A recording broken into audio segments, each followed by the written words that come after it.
a estos 3 días que vamos a estar reunidos en torno al bosque. Somos pueblos que habitamos el bosque nos rodea y a veces no lo tenemos tan consciente. Nos ha costado trabajo liberar las aguas de Villarrica, cuidar las aguas de Villarrica. Con el bosque pasa exactamente lo mismo. Piensen que del bosque viene el agua también, es nuestro regalo de todos los días. Para nosotros desde hace 20 años el trabajo con el bosque ha sido nuestro tema. Amamos el bosque, cohabitamos el bosque. Entonces hoy día damos inicio a esta gran fiesta del bosque. Marimari Pulamien, Pupeñi, Puguanei, Pupichequeche, Aculo Fachante, Tufachi Charucamo, Marimari Pihuain, Nemaita Manacul, Marimari Compuché. Hoy día la red de economías territoriales participan organizaciones de 2 regiones, de la región de Los Ríos, la novena región y también del Parque Gualmapu de Argentina. Entonces esto ha crecido, han pasado años y uno se da cuenta que los años no han pasado en vano. Y no han pasado en vano porque en todos lados hemos ido trabajando, hemos ido conversando, hemos ido compartiendo sueños, soñando y construyendo lo que queremos que sea nuestro territorio, lo que queremos que sea nuestra gente. Para nosotros como mapuche, lo tenemos claro desde hace bastante rato, que acá vivimos mapuche y viven chilenos. Nos guste o no nos guste, esa es una realidad, y sobre esa realidad tenemos que trabajar, tenemos que construir, tenemos que interrelacionarnos como seres humanos. Para nosotros, los mapuches que vivimos en Gualmapu, decimos, de acá lo que pasa en Gualmapu depende de los mapuches y de los chilenos. Si en este territorio las forestales siguen invadiendo el territorio, es responsabilidad nuestra y de los chilenos. Si en este país se sigue saqueando los bienes comunes, es responsabilidad nuestra y de los chilenos. Por lo tanto, tenemos ambos pueblos que convivimos, que compartimos, que nos interrelacionamos en esta parte de la tierra. Tenemos tarea, tenemos trabajo, tenemos que soñar en conjunto. Yo no quisiera extenderme más, solamente reiterar la bienvenida a nuestro invitado especial, a don Gabriel, y la alegría que uno siente al estar acá con la cantidad de personas que hay. Los que acá están son actores políticos, y por eso nos alegra que lo que acá conversemos, lo que acá acordemos, se va a multiplicar a través del tiempo y en los distintos territorios. Dedicamos Mañum. Okay.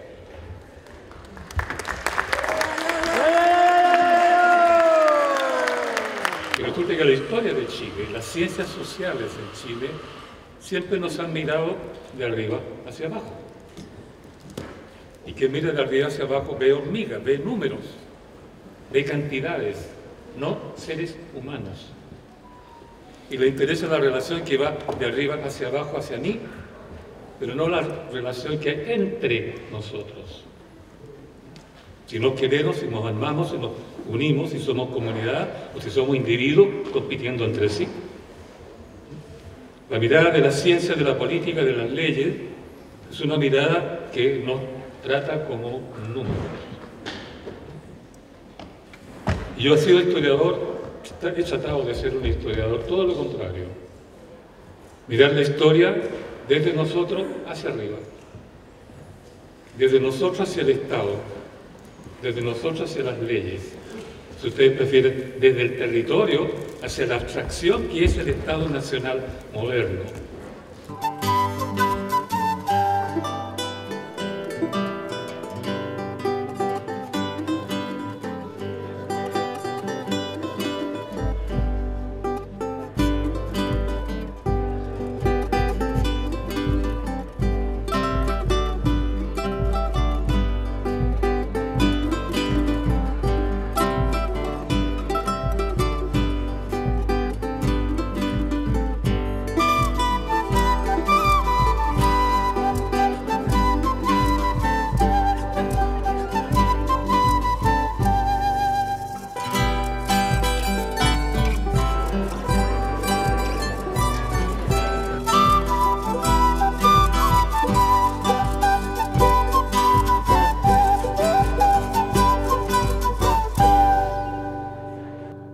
es un encuentro de organizaciones que ya tiene una historia y acá hay un encuentro inicial con el bosque nativo, hay un encuentro de organizaciones y hay un encuentro también entre las personas y los distintos seres que se convocan en este espacio. Desde ahí generar una fuerza para defender, para generar conciencia y promover una relación del ser humano sustentable con el bosque nativo, aquí en el Wallmapu,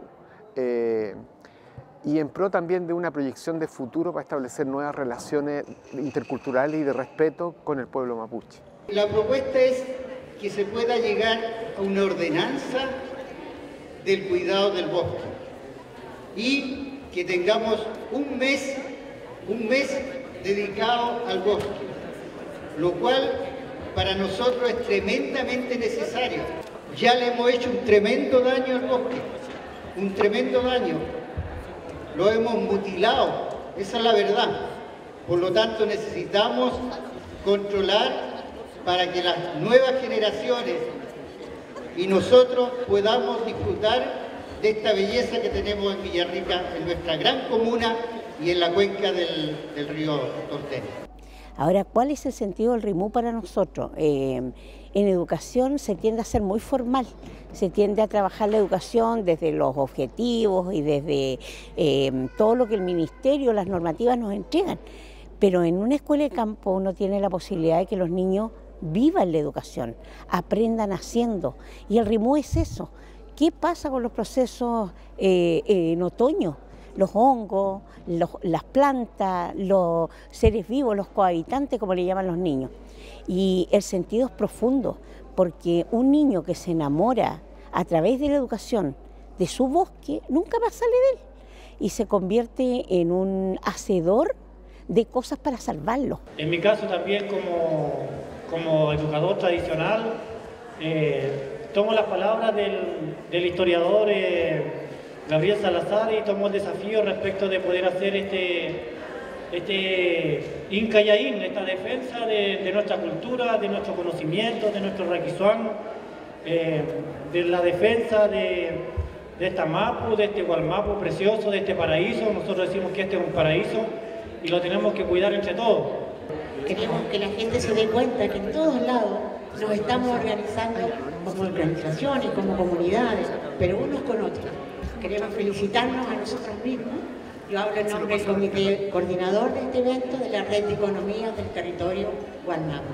Así que orgullosa de que hayamos tenido la presencia de nuestro Premio Nacional de Historia y la presencia de todos ustedes que vienen de distintos lugares.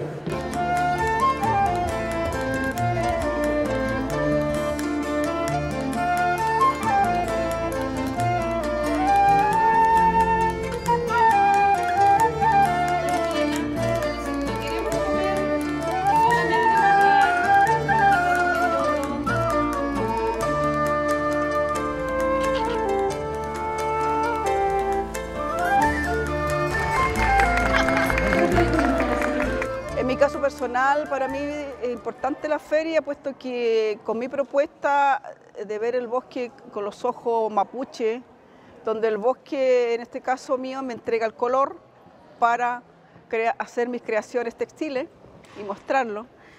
Y tiene esa importancia donde voy a poder exhibir mis productos al público y poder conversar sobre el tema también y que la gente tome un poco de conciencia, o más bien harta conciencia, lo que significa el bosque.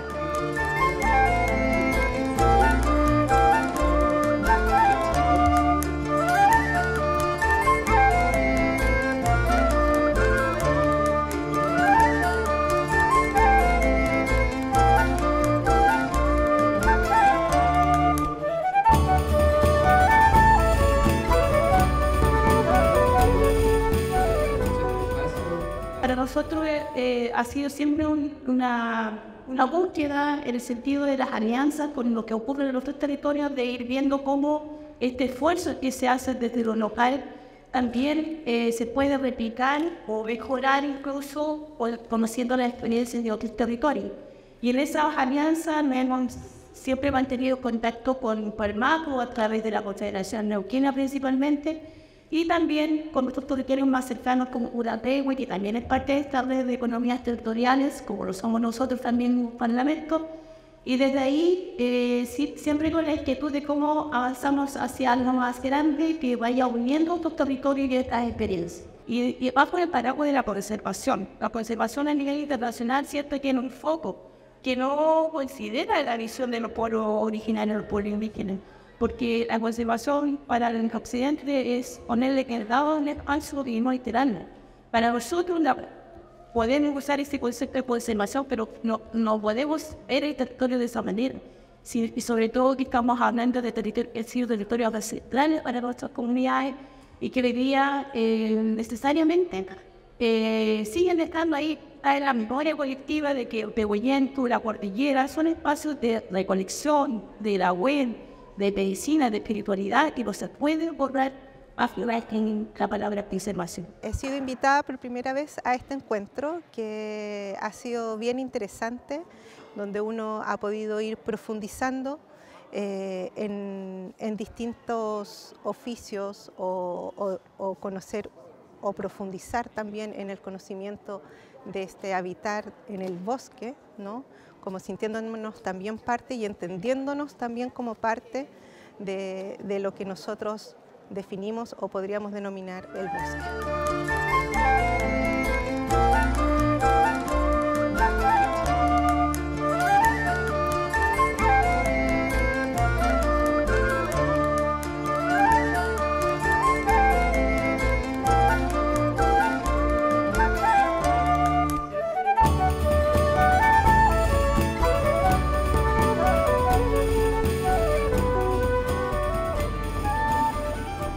Hoy sabemos que el modelo agrario industrial, lo que muchos llamaron de la Revolución Verde, es la causa estructural de muchos problemas que ocurren en los sistemas alimentarios en todo el mundo.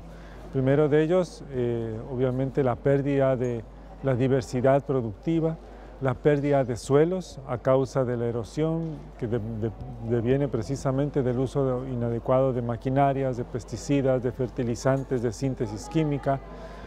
Todo ello acompañado de un control corporativo de los sistemas de producción y alimentarios. Todo esto ha generado pues, una crisis en el sistema agroalimentario en todo el mundo, que ha generado pues, un enorme empobrecimiento en las comunidades campesinas, el deterioro de la salud pública, la creciente hambruna inclusive en muchísimos países del mundo. Y por eso es necesario afrontar esta crisis con un modelo que lo supere. A ese modelo de evolución de la agricultura le llamamos agroecología.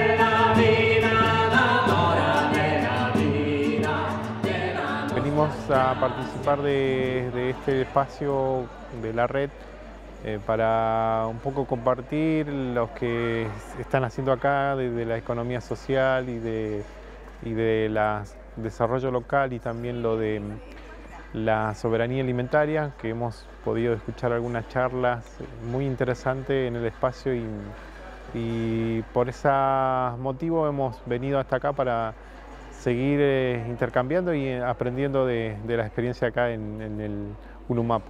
Nosotros laburamos también con un proyecto para resguardar la araucaria, el pehuen, que le decimos, y hacemos jornada de plantación y con las comunidades y tratamos de cuidarlo porque es un árbol emblemático que tiene muchos años, millones de años y que es también testigo de nuestra presencia. Estamos aquí de solidaridad de pueblo a pueblo como organización de coordinación presente, porque creemos que estos temas que se están tratando tienen que ver, ¿no es cierto?, con la posibilidad de construir el buen vivir.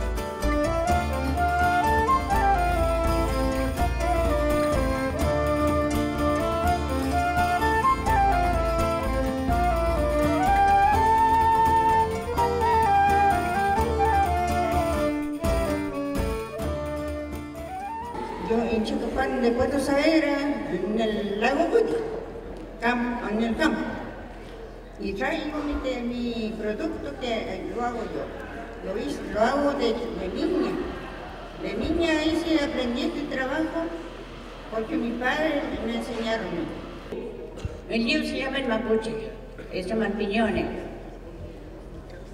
Yo trabajo con el piñones, hago conserva, hago manjar, hago pesto, hago pasta, harina, locro, café, todo eso lo producen los piñones. Bueno, hay de todo, hay mucha diversidad y de hongos. Tenemos la suerte que entre la diversidad también podemos considerar a los pinos, que le vamos a hacer si también dan hongos y hay que aprovechar también lo que nos pueden dar, ¿no? Están estas plantaciones que de ahí podemos cosechar un montón de níscalos, que son unos hongos que al cortarlos son muy naranjos, son naranjos salmón. Esos son deliciosos. Haciéndolos en sartén con mantequilla, ajito, así bien doradito, queda delicioso, o en conserva, son muy buenos. Yo en mis años de joven, el Estado chileno me llevó y me enseñó a trabajar o botar los bosques nativos. Yo hice el servicio militar y allá me dijeron, tome, ahí tiene una motosierra, hágame una faja aquí, porque aquí vamos a hacer una carretera. Y de estar de ese extremo, ahora estoy en la otra punta. Así que por eso hoy día igual me dedico 100% a hacer lo que hago. Yo vivo de la artesanía, yo vivo de esto. El bosque nativo ha sido en este país diezmado. En el pasado por la agricultura y la expansión triguera, luego de la ocupación militar de este territorio, y durante el siglo XX y hasta hace poco por los monocultivos. Monocultivos que hoy día ocupan 3 millones de hectáreas en Chile, 2 millones de hectáreas al sur del Biobío, en el territorio tradicional mapuche. La paradoja es que desde el punto de vista jurídico esos monocultivos tuvieron financiamiento y apoyo público desde el Estado a partir de la dictadura, en que se subsidió hasta el 85% de esas plantaciones y se estableció una exención tributaria para aquellas empresas que plantaban estos monocultivos. Entonces el bosque nativo quedó realmente desprotegido. En teoría, hoy día se podría obtener apoyo para la reforestación con nativo. De acuerdo también a la ley de bosque nativo, un predio que tiene más del 50% de la superficie con bosque nativo puede tener exención tributaria. En la práctica uno ve cómo los programas públicos siguen muy asociados aún a los monocultivos. Yo me crié con mi abuelo y fui viendo procesos, no sé, de huerta, de recolección, como digo, de cocina de mi abuela, pero nunca le di la importancia que tenía hasta que llegué a trabajar con un chef francés que estaba por acá radicado en la zona y me dio a conocer lo importante de lo que yo sabía y de lo que era. Entonces ahí fue como que senté base y dije, ok, yo esto es lo que soy y esto es lo que quiero hacer. De lo que sabía como mapuche, creo que lo aprendí mucho de mi abuelo y mi abuela. Con mi abuelo iba para todos lados con él. Digo, él le encantaba cultivar la tierra, la huerta. Entonces, inconscientemente creo que aprendí con él solo siguiéndolo. Creo que nunca vi de mi abuelo como me dijo, mira, esto tienes que hacerlo así, no es que tienes que hacerlo así. No, solamente él me mostraba cómo era y yo solo fui aprendiendo en base a eso, solo mirar, observar.